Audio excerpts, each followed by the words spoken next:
She hangs out every day nearby the beach, having a Heineken, falling asleep. She looks so sexy when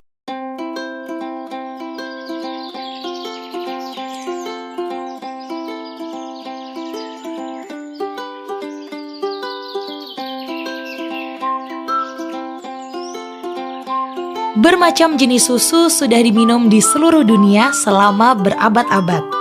Setiap negara memiliki jenis susu yang berbeda. Ada susu sapi, susu domba, susu kambing, susu kuda, susu onta, dan masih banyak lagi. Mereka minum susu karena susu dipercaya memiliki nutrisi yang baik untuk kesehatan dan pertumbuhan. Saat ini, susu sapi adalah susu yang paling banyak dikonsumsi di dunia. Tahukah kamu, ada banyak jenis sapi di dunia. Ada sapi Bali, Jersey Guernsey, Beef Master, sapi Madura, sapi Friesian Holstein, dan masih banyak lagi. Dari banyaknya sapi yang ada, kemudian dibagi lagi menjadi dua jenis, yaitu sapi perah dan sapi pedaging. Untuk sapi perah, sebagian besar adalah jenis Friesian Holstein karena dinilai dari hasil susunya paling baik. Sapi mulai menghasilkan susu saat beranak dan susu diberikan untuk si pedek. Untuk menghasilkan susu yang berkualitas, sapi memerlukan makanan yang baik, rumput, dan konsentrat. Tahukah kamu? Sapi memiliki 4 perut loh, yaitu rumen, retikulum, omasum, dan abomasum. Rumen, sapi akan mengunyah makanan untuk kali yang pertama, menelannya dalam bentuk bolus atau gumpalan-gumpalan, dan masuk ke dalam rumen. Dalam rumen, terdapat bakteri dan protista yang mencerna selulosa menjadi karbohidrat yang lebih pendek. Setelah dari retikulum, makanan akan dikeluarkan ke mulut kembali untuk dikunyah lagi agar lebih mudah dicerna. Omasum, makanan kemudian ditelan kembali menuju omasum dan kandungan air dalam makanan akan diserap. Abomasum, makanan kemudian akan masuk ke lambung terakhir sapi, abomasum. Di dalamnya akan terjadi pencernaan secara enzimatis dengan enzim-enzim yang dihasilkan oleh sapi sendiri.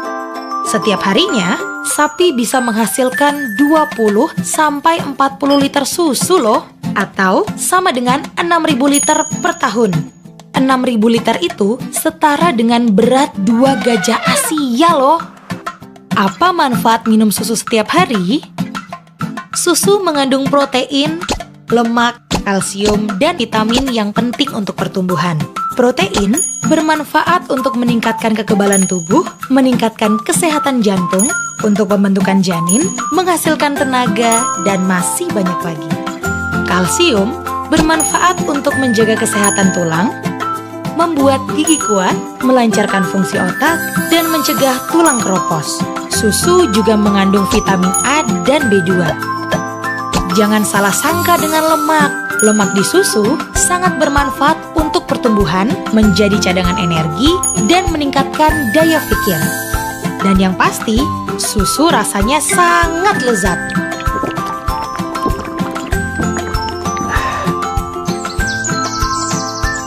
Pada abad 18, merupakan awal mula masuknya sapi perah berjenis Friesian Holstein yang berasal dari Belanda, tepatnya di Provinsi Holland Utara, dengan bertujuan untuk meningkatkan kualitas sapi perah lokal kita.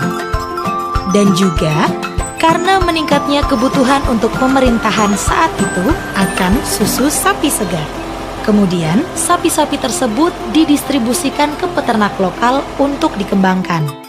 Sekitar tahun 1900-an, sapi perah Friesian Holstein murni sudah ada di Jawa Barat, tepatnya di Cisarua dan Lembang, dan kemudian menyebar ke seluruh daerah di Jawa Barat. Pada tahun 2004, harga susu sapi perah sangatlah rendah, menyebabkan menurunnya kesejahteraan para peternak sapi. Terinspirasi dari kondisi tersebut, Pak Bambang Sutantio mendirikan industri pengolahan untuk menampung susu segar yang dihasilkan para peternak dengan nama Cimory. Demi meningkatkan kesejahteraan hidup peternak, Cimory berani membayar susu segar dengan harga yang lebih tinggi sehingga membuat para peternak lokal sejahtera dan terus mengembangkan ternaknya menjadi lebih besar lagi.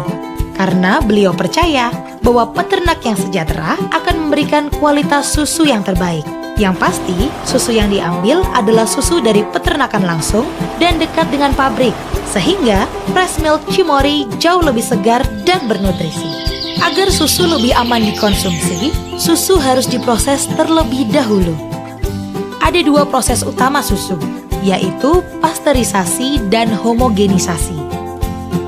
Pasteurisasi adalah proses pemanasan susu pada suhu 95 derajat Celcius dan 30 detik untuk membunuh bakteri buruk yang ada di dalam susu. Dan homogenisasi adalah proses menyatukan lemak dalam susu agar tidak memisah dan merata supaya susu lebih terasa gurih dan nikmat. Kemudian, susu segar dikemas dan harus disimpan dalam suhu dingin agar kesegaran dan nutrisi susu tetap terjaga. Di ruang laboratorium ini adalah tempat di mana proses uji pencampuran berbagai macam rasa dan fermentasi dari kultur bakteri baik Streptococcus thermophilus dan Lactobacillus bulgaricus. Dalam proses fermentasi, kedua bakteri tersebut merubah gula dalam susu menjadi asam laktat. Maka dari itu, rasa yogurt lebih segar dan baik untuk pencernaan. Bagaimana yogurt drink dihasilkan? Susu segar dipasteurisasi pada suhu 70-75 derajat Celcius. Setelah dipanaskan, selanjutnya dilakukan pendinginan sampai suhunya 37-45 derajat Celcius. Pendinginan tersebut dilakukan dalam wadah tertutup. Setelah suhu mencapai 37-45 derajat Celcius, maka dilakukan inokulasi atau penambahan bakteri ke dalam susu tersebut sejumlah 50-60 ml per liter susu. Setelah ditambahkan bakteri baik, selanjutnya difermentasi pada suhu 42 derajat Celcius dalam keadaan tertutup rapat selama 6 jam. Tahap selanjutnya adalah filtrasi. Hal ini dilakukan untuk memisahkan bagian yang padat atau gel dengan bagian yang cair. Bagian yang padat inilah yang siap dikonsumsi. Bagian yang cair berisi bakteri Lactobacillus yang dapat digunakan untuk menginokulasi susu yang segar.